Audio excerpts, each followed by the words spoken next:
Film School Slacker contains adult language and themes. Listener discretion is advised.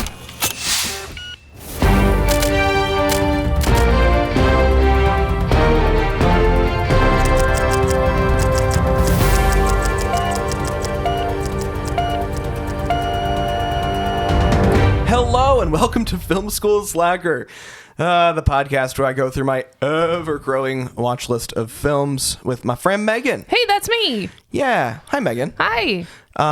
Today, what's that? It's been a minute. It has been a minute. We're just going, what are we doing? Where do we live? It's okay. What's happening? What's going on? Nothing good, that's for sure. Mm-hmm, yeah. Anyway, before it gets sad, to stave off the looming darkness. Stave off the looming darkness, as is our new mantra for this podcast. Oh, God, yeah. We are going to watch Blazing Saddles. Blazing Saddles from 1974, rated R, 1 hour 33 minutes long. Excellent. Starring Cleavon Little, Gene Wilder, Slim Pickens, Harvey Korman, Madeline Kahn, Mel Brooks, amongst others. Directed by Mel Brooks. Written by Mel Brooks, Norman Steinberg, Andrew Bergman, and Richard Pryor and Alan Uger. Excellent. I don't know. Richard Pryor was a screenplay dude. Same Richard Pryor? Yeah, same Richard Pryor. That Richard Pryor. Wow. Yeah, I'm excited to get back into the Mel Brooks of it all. It's been a couple of weeks. Let's get a little silly with it. Yeah, I'm ready. I'm just hoping there's going to be like a fourth wall camera moment. I guarantee. I guarantee. And also, nice to have Gene Wilder back. Yeah. I don't think we've got him on the podcast. I don't think he has been yet. The problem is I've seen a lot of his stuff. Yeah, right. That's the thing. He's I've so actually popular seen that most of his things, like Charlie and the Chocolate Factory and Young Frankenstein and all that. But yeah, I am excited to see this one. I think it's another one of those that comes up a lot. Yep. And all I know is cowboys. That is basically the entirety of my understanding. I mean, it's cowboys. It's the movie that kind of ended the cowboy genre, the Western genre. I love this Mel Brooks destroying entire genres one movie at a time. I mean, yeah. And honestly, like, that's okay. I mean, in the world of, theoretically that's great. The cycle of farce, is good. The farce is always comes later. Except it feels like we sort of, this is going to be like a weird hot take for so early in the episode, but do you feel like that we've lost that? Do you feel like that now, since like in a post Deadpool world, that we've got too many movies that try to be honest and also their own farce at the same time, and it's like broken the cycle? I don't know. You know what I mean, though? Yeah, I know what you mean. I'm picking up what you're putting down, but I don't. I don't know. Joss Whedon syndrome, I mean, kind of, but I think that really just applies to more of like the superhero genre. Because think about how saturated that like Marvel has made 100%, and Deadpool being the I mean, they're nowhere near done. They're gonna keep. And then you get to like She-Hulk, where it takes that into like a meta narrative level. But I'm trying to think of like. But I feel like this happens in other genres too, like Disney doing the like kind of live action remakes. Oh. A lot of times I feel like those have a little bit more like, sometimes they feel like they're sort of like slick in a way where they're almost kind of self-referential, and then it's hard to farce it. It's hard to do a satire. Yeah. I don't know. I think I mean, I have a whole diatribe about the Disney live action. Yeah. You know both. I like, they're trying to remake the same movies, right? And not pay writers. Recapture recapture the magic of the original, nostalgia and the magic, because millennials who grew up with Little Mermaid, Lion King, all that. Right, they're trying to recapture them and then potentially their kids. Yeah. And it's not going well. No, and they need to stop. So it's not going well in what way? I mean, in the. It's creatively dead. Yeah. It feels stagnant. It's like it's artistically bankrupt. I know. Yeah. I know you have the live action Little Mermaid on your list, and I almost put that on our upcoming spreadsheet, but because Katie will absolutely be involved in that. we can dive into that. No pun intended.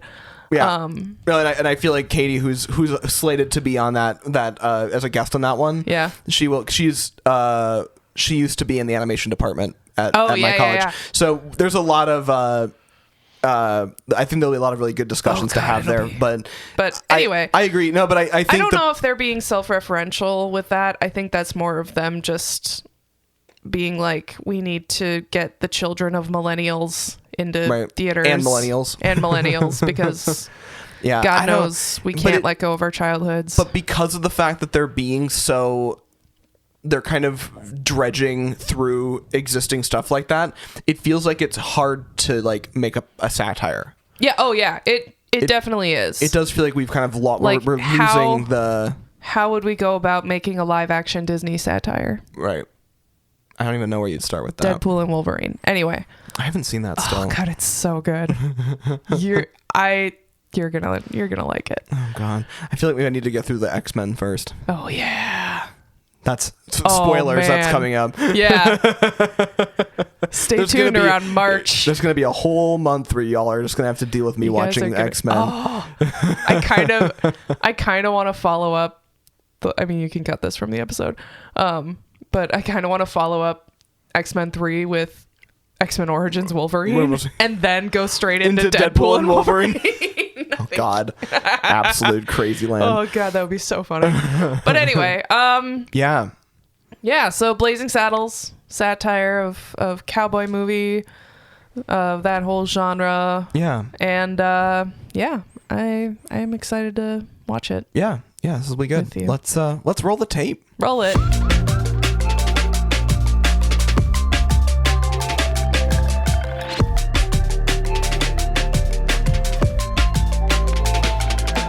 Jeezy Pete's. So, fun fact, Hedy Lamarr actually did end up suing Mel Brooks. Yeah, they settled. Why? They settled out of court. Because, I don't know. Taking her name in vain, defamation of character, I guess. I don't know. But, like, the whole joke was that it wasn't Hedy Lamarr. Yeah. Like, on purpose. Yeah. I don't know. That seems frivolous to me. That's fine. Whatever. I guess I don't care that much about that, but that is pretty funny that they Headley. It's Headley. Yeah. Okay. So, man, 1974 must have been wild.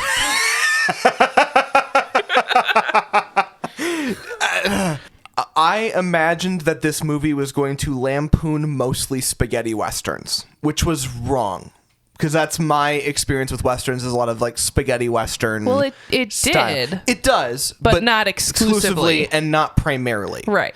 And so there was a lot of like really bad Turner Classic, like TCM stuff. It was more like westerns as a whole and like the Bonanza type. Right. Like TV westerns and such. TV, yes. I think that's the big thing, is it's like really old westerns and TV westerns were the thing that I was kind of not ready for it to be parodying, because those are kind of notoriously awful. Yeah. And so I think that it was hard for me, and I'm not sure if you're the same boat, but it was hard for me to get around some of the humor, because the only reason that it would be funny is if you knew what the original reference material was like. Yeah. And I've had some experience with it, but not nearly enough to like understand why this movie is like funny or cathartic. Like I get the spaghetti western of it all. Right. But I never really watched Bonanza or any of the TV westerns or Yeah. I wasn't so yeah. I mean, thank God for Google.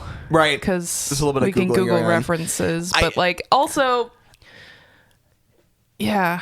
And I think that's a lot of the like, so, okay, a big thing off the bat is this, of all the Mel Brooks movies I've seen, this one has like the most problematic language.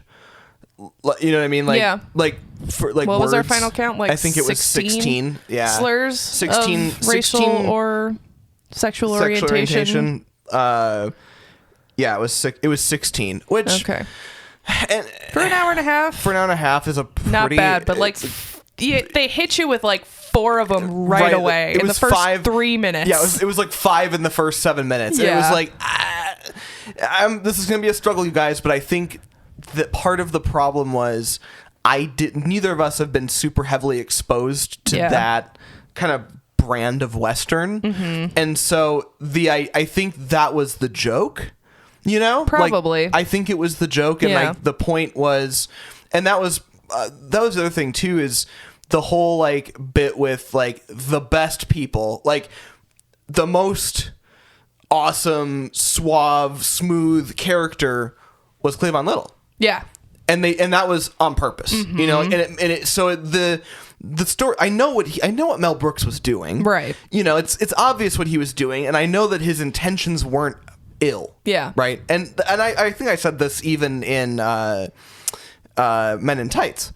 Like even the moments that I thought were kind of a problem there, like that one was less of a problem in retrospect, but I knew what he was doing the whole time, and I didn't feel like he had ill will in any or bad intent in any of the jokes he made that seemed off color today.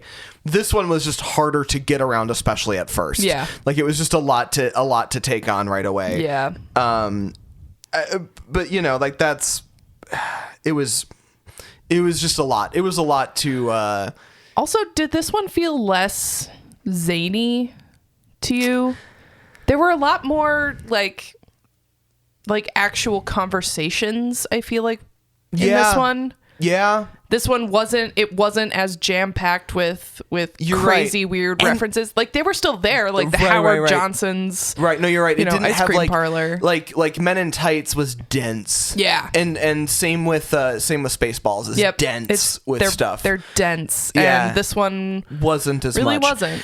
To me, this Again, one early career versus later career, because Men in Tights was 20 years after this that's one. A good point. Almost. This one was interesting because it definitely to me felt like it was much more of a political statement piece than a zany farce, if that makes any sense. Like to me it felt like it was an attempt, it was him making a point about Westerns. Right. It wasn't him just being a jokey lampoon poking fun at George Lucas. Like this felt like it was a targeted attempt. Yeah, I've grown up. We've all grown up around these movies, and they're a huge problem. And in 1974, 75, when we made this movie, I'm going to show you why. Yeah. You know, like it was a lot more political and pointed. Yeah. You know, the fact that, I mean, we can get into it too in the notes, but like that's kind of the way I see it is this is a movie that I struggled a little bit more with. I mean, it kind of charmed me by the end. Oh, yeah. To a certain degree, but this one was a harder watch for me because it was a much more targeted political statement about a genre that I didn't have a lot of experience with. Right. And which is fine. Like, and also like, I'm not gonna like cancel Mel Brooks for the, not that anyone's canceling Mel Brooks anyway. Like, what am I talking about? But like, I'm not like taking a personal vendetta against Mel Brooks for using the N-word 8 times, the C-word 3 times, and the F-word 1 time. Yeah. You know, just in the course of the film, like, for him it was a wink and a nod, and I get that, but it was still, I grew up not in like consuming this kind of media, so it didn't really like, and by that I mean Westerns, like it didn't really have the impact. His statement wasn't being made against something that I already had seen and had experience with. So it didn't mean the same thing to me. The two of us being younger millennials have a very different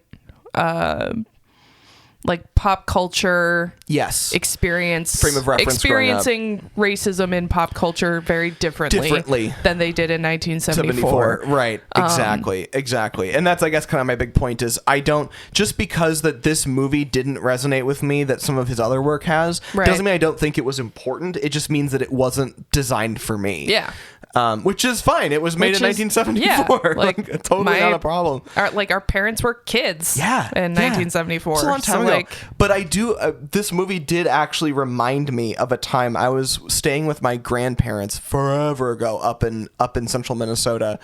And I was just there for the weekend. My parents were out of town or whatever. I went up to stay with them for a little bit. And we sat and TCM was running on the TV up in the living room, which it almost always was, the back family room. And my grandma and I were sitting watching TV at 8 o'clock at night, and we're all just kind of hanging out. It was like an old black and white cowboy movie, old school, height of 1940s, maybe. Dang. Yeah, and maybe 50s. I don't know. I think 50s and 60s were sort most. of it might have been. It was probably early 50s. It was probably early on. And it was not a spaghetti western. It was like a much lower spaghetti budget. Westerns were like kind 60s. of 60s, yeah. But I remember, and this is my now 83-year-old grandmother, who's from central Minnesota and grew up in the Twin Cities, and so she's just some lady, right? Yeah. But we were all sitting there and we were watching it, and it was just offensive. Just unironically offensive. Yeah. And to the point where my grandmother was like, wow, she was just looking at this in a different lens, right? This is terrible.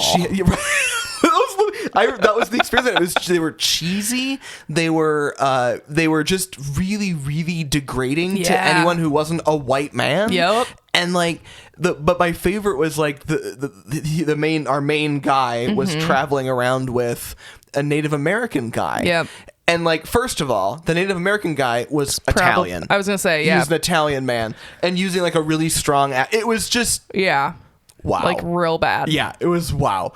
That's so. I don't know if you've ever seen what was it called? The Lone Ranger. I don't think so. With the since canceled Army Hammer. No, I have not seen that. It's bad. Johnny Depp plays Tonto.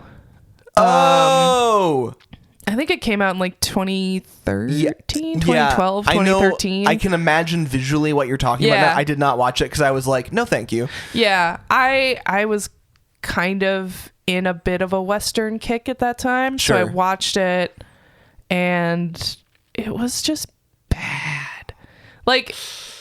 It was basically Johnny Depp playing Jack Sparrow because that's what he's done for the last 15 years, 20 years. I remember you going. We were friends at the time. Yeah, and I remember I was in the UK when I saw it. Okay, but I remember us talking at some point and you being like, "Oh, I've seen it." I was like, "Oh, I was gonna go watch that," and whatever. And you're like, "No, it's Captain Jack Sparrow," and I'm like, "Oh, I don't need Captain Jack Sparrow being a Native American guy. That's not good." Dressed up as a Native American guy being Captain Jack Sparrow, but wasn't it super stylized though? It was weird. It was super stylized. Yeah. It was. They took every single trope of a Western, and just jammed it into this movie, and it just was not good. And also, Army Hammer is trash. He's trash. He's the only a goblin. It's not too bad in a fun way. The one movie that he's in that I would recommend for you to see if you haven't seen it yet is Sorry to Bother You. Oh, that's a good movie. I've heard about it. Yeah, it's super. It's my list. Bizarre, but it's super good. I've heard it's. But anyway. Boogie Boarding. So I remember. The only Western kind of themed thing that I've enjoyed as of late that was made in the last 20 years was, I think Westworld. Okay, but that's more of a sci-fi. That's definitely more of a sci-fi really a Western, than... which kind of tells you I just think Westerns are such a weird thing to idolize. To kind of romanticize that time period, or romanticize it in the way that's being romanticized.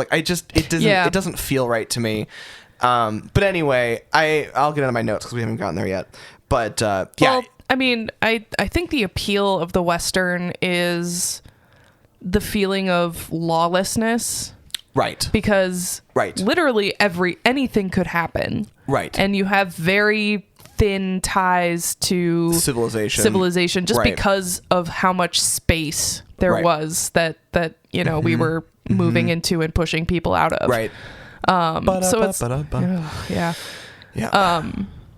So yeah, I think that's the draw. I've watched a little bit of like Deadwood. Okay. And I mean, other than Timothy Olyphant, Sure. it's an interesting show because it like literally anything could happen. Right. Also, I kind of Yeah. enjoyed the movie. I mean, ironically enjoyed, but like the movie Cowboys versus Aliens that came out in I think 2011, 2012. Yeah. There was a little bit of like a resurgence of Westerns, just like a little mini resurgence. Yeah. But again, I think a lot of... But that was again more like they're almost a little more all- sci-fi than Right. than traditional Western. Because I feel like Westerns, the niche that Westerns filled were inevitably turned into sci-fi. Yeah. Like the lawlessness Toy world Story where 2. everything can happen. Well, I mean, Toy Story 2, you get a little bit of the history between the genres from what's his Yeah. name? The angry pickaxe guy. The Prospector. Prospector, yeah. Yeah, because that was no longer... It wasn't Because, cool he... to be the Western character like, the anymore. reason...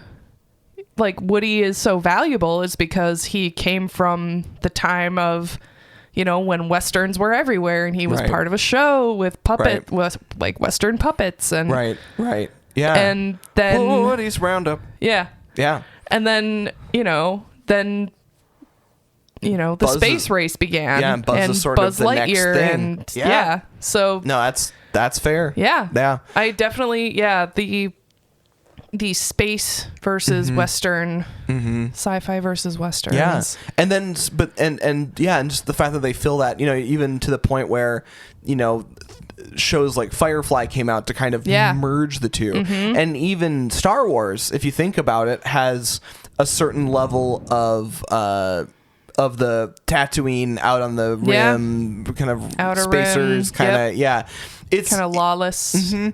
So I always missed the appeal of Westerns because I already had sci-fi. It's true. Yeah, I just was a sci-fi kid. I think I had a little more exposure to Little House on the Prairie. Sure. So I think that's why I'm a little more into Westerns a bit. But my parents had the books. Like we had some books. I read all the books. But these were they were like condensed kids books with like illustrations. Like that. I did see. Laura Ingalls Wilder's actual books, and it was. I'm sure it was fun. interesting. My grandma really loved them. Sure. Because she grew up kind of in rural North Dakota, and so. And that's my mom's. I think my great grandma came over from the East Coast or wherever on a covered wagon, and settled in. I mean, like that Oregon Trail is my history. Yeah. Like I get it, but like I've got homesteaders in my family, but like I don't know that romanticizing all elements of it is necessary. Oh yeah, no, it's not pretty not gross. great. There's some grossness to it. I don't know. The whole Oregon Trail, Manifest Destiny. Right. Everything is. Yeah. Like. Again, it's like surface level seems pretty all right, but then you get into the actual history of it, and it just kind of falls apart. A little less fun. It's a lot of murder and bad things that happen. Well, and that's like they redid the Oregon Trail, the game, very recently. Yeah, I know. I've played it. Yeah, and they added a lot of Native American characters and stories. When you first load the game, they're just like, "Hey, by the way," yeah. They're like, "Just so you know, like we acknowledge that this isn't." There are a lot of problematic things that are being depicted here, and so we've made some changes, but like also, just remember, it was sort of like the remember, Anyway, let's get to my notes. Yeah. Nothing like a Mel Brooks overture. Nothing like a Mel Brooks overture. You know it's a Mel Brooks movie because you have a full fucking Broadway overture happening at the beginning. Absolutely amazing. Ooh, Panavision. I love when they like call out some weird piece of technology that's not that, VistaVision. It's VistaVision. From White Christmas. Yeah, exactly. The third note. This racially charged dialogue is supposed to be a joke, but also yikes. Yikes. Yeah. Yeah. Wild World of Sports. That was pretty fun. What in the wide world of sports is going on here? And he's Headley is talking about whatever and filling up the statue at the same time. Like, I didn't notice that. Oh yeah, he's like talking and being crazy, and there's just this like bust of a woman, and he's just like feeling her up the entire time at the beginning. Like, I'm like, and this isn't the point in the movie where I'm like, am I gonna black out for us this movie? Like, I don't know if I can do this. This is too much. This is a lot. This is it's a lot right up top. Too Jewish. I'm just like, oh god. Too Jewish. Just a man and a horse being hanged. That was fucking. The executioner was again. Just a vibe. Like just. Multiple times now, Mel Brooks having a joking executioner, and later on I'll point out that he also loves bathtub scenes, and I just don't know what I'm supposed to do with that information. I don't know. The spit and burp in time to the music was impeccable. Like, he's like, it's very clean, just like at the same time. It's just amazing. That's the thing that's funny is like there's all these like weird bits and feel like they should be accidental, but like everything is so well, even early on in his career, like everything's timed. And like, you know, the Slim Pickens says, you know, why don't you boys sing us a spiritual from back in the you know, back when you were slaves, and they sing a fucking Cole Porter song. It's perfect. Like, it's just perfect. I'm just like, bravo. I absolutely. And then you get the white people singing the yes whatever. And that is like the old like Amazing Grace or whatever. And I think that was I appreciate that was the when bit. I let off. That was when I let out the breath. Right. That was when I was like, oh, okay. Like, all right. It's not going to be. It's not going to be what it did for me was it told me the nature of the joke. Yeah. It set the tone for what Mel Brooks was going for, which I kind of already knew, but it's nice to get that confirmation that I'm like, oh, this is what he's doing. Especially because it comes out of the gate. Real racist. Yeah, which is nice that he had the courtesy to be like, we're pretty early, we're gonna try to get you out we're of gonna that. take we're not gonna go full hog into all these stereotypes. We're gonna you know, mix it up and make it you know. Yeah, no, I like it. That's the end of this suit. Yeah, just be dragged behind a horse. It's like perfect. That's the end of this suit. I don't know why did they love rape so much in this movie? I didn't love that. Because I think it was a Western thing. I mean, it was a Western thing, but it also like wasn't really mentioned in Western movies. Like, it was implied. Right. So I think the point of it was making Mel the Brooks subtext text is literally just making the subtext text. Got it. That's some authentic frontier gibberish. It's like folksy, like prospector. Where he's like the you could tell he's the town hermit. Right. But he's in church. Church. It's so good. Oh my God. He was also at Johnson's. Did you catch that? Yeah. I mean, they're all Johnsons. They're all Johnsons. We're all Johnsons. I'm Agent Johnson. And I'm Agent Johnson. And we're from the FBI. Sorry, that's Bob's Burgers. The episode where Gene does the musical version of Die Hard. I love Bob's Burgers. Me too. So this was funny. I wrote, okay, this music kind of slaps though. I'm like, oh, it's Count Basie. Like immediately after, I'm like, oh. I also love that they played that like a glamour shot. Totally. You know, he's got the Gucci saddlebag and it's so good. He's got this fit that's like, you know, just the whole time he was impeccably dressed. He was the so good. Mwah, perfect. So good. Oh, but yeah, it was like you know, in a Marilyn Monroe movie when after she's gone through the makeover, you know, she comes out and she's all stylish and impressive, and you get the jazz Count Basie music. Sure, I've only ever seen one Marilyn Monroe movie. Some Like It Hot. Yes. Yeah. Me too. Perfect. I guess we'll have to put another one of those on the list. That could be a problem, but whatever. You know, I'm okay with not. Yeah, that's poor fair. Marilyn. Yeah. Let her rest. Right. Oof. That's sad. Also, she was murdered by the CIA. Was she actually? Probably. Because she spent a lot of time with JFK. Get my tinfoil hat on. Yeah. There we go. Well, she spent a lot of time doinking JFK and probably overheard a lot of state secrets, and they couldn't risk her blabbing. Right. or telling people. Or JFK, apparently. Or JFK. I'll see That myself was an out. accident, sir. Yeah, and that was the Egg secret on our face. That was a secret service, Yeah. not the FBI. That was the Treasury Department, okay? Alexander Hamilton's department. Woof. Anyway. Excuse And me. this concludes Conspiracy Hour with Meghan and Ian. with Meghan and Ian. Oh my god. Let's just do like a conspiracy hour count 1. Episode 1. Episode 1.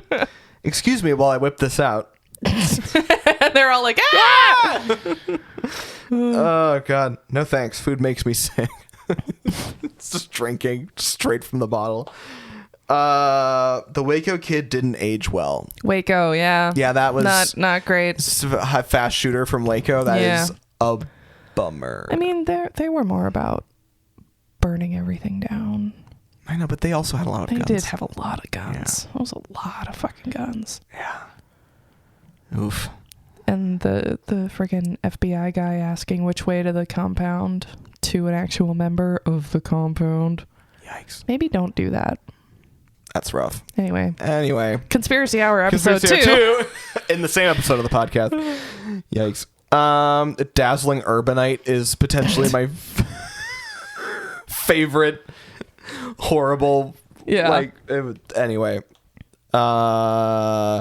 It's like, and they said the line, and when he was telling his backstory, being like, the entire Sioux Nation came, I was like, oh no. Oh no. Also, I know that was Mel Brooks as the Indian chief. Yeah. He was speaking Yiddish the entire time. Yes, I did notice that. Yeah. Which I don't really know what to do with that exactly. Yeah. I think I don't know how to feel about that. I mean, if I take it at the best possible Well, it was analysis. also poking fun at the fact that they had white people, right. I guess, and Italians or Europeans playing, and that's I guess my best analysis of that setup is it's Mel Brooks poking fun at the fact that it's like, yeah, I might as well just be a Jewish guy in there because like there's no connection to the actual native people here. Like I think that's what he was doing, but it was definitely just like, so what are you doing with this exactly? Yeah. Like, what's this bit for? Yeah. Yeah. And I just have farting. Oh my god, I died. I know. I died during that scene. I think farts are funny. I'm sorry. It's okay. I think they are. I think they're funnier than burps, honestly. Yeah, give me a good like fart scene or the scene in Dumb and Dumber or Bridesmaids. Oh my god. I'm rolling on the floor. I can't help it. Then he lights up in the sheriff's office, and it's definitely not tobacco. Oh yeah. Like classic. Then he shares the joint with Gene Wilder. Right. And Gene Wilder takes a hit, and he's like, like, it's like helium. Right. Like he just talks in a high pitched voice. Like it's fairly innocuous. Like it's fine. But anyway, did he just punch a horse? He did. He punched a horse. Sure did. The Candygram bit. He like walks out like It was literally the Looney Tunes. So funny. Yeah, it runs off both his ears. Yeah. Like it's so good. Later on, I have a note that just says Clavon Little needs a fucking Oscar. He does. He was so good. He was so good. It was just you kind of needed someone like him to do. You needed his energy. He was a Broadway guy before. Totally. You need this the was ham. one of his first on-camera Oh roles. my god, nailed it. Nailed it. The entire cabaret song is bonkers. The one complaint I have about it is it went on for a really long time. Yeah, it could have been. I shorter. could have gotten the bit. Yeah. You know, like you could have cut it in half, and I probably would have thought it was funny and been fine. But it was funny. Freaking Madeline Kahn. Truly. May she rest. Holy Did shit, die? she was so Oh, funny. That's too bad. Yeah, she died, I think, mid-2000s? I don't know. Dwessing Womb. Yep. That was pretty funny. Teutonic Twats. Teutonic Twats. Teutonic Twats. That was funny. Huh. What's up? Mel Brooks wrote the movie out of anger at white corruption, racism, and Bible-thumping bigotry.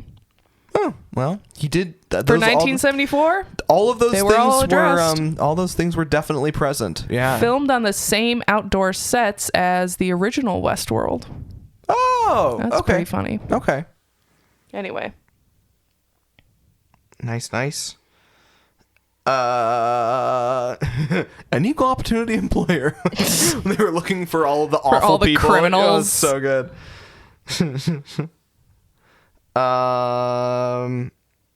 Oh, I don't remember what the line came from. Smacks the preacher. What happens? What? I don't remember the line anymore. Oh, That's okay. I don't know.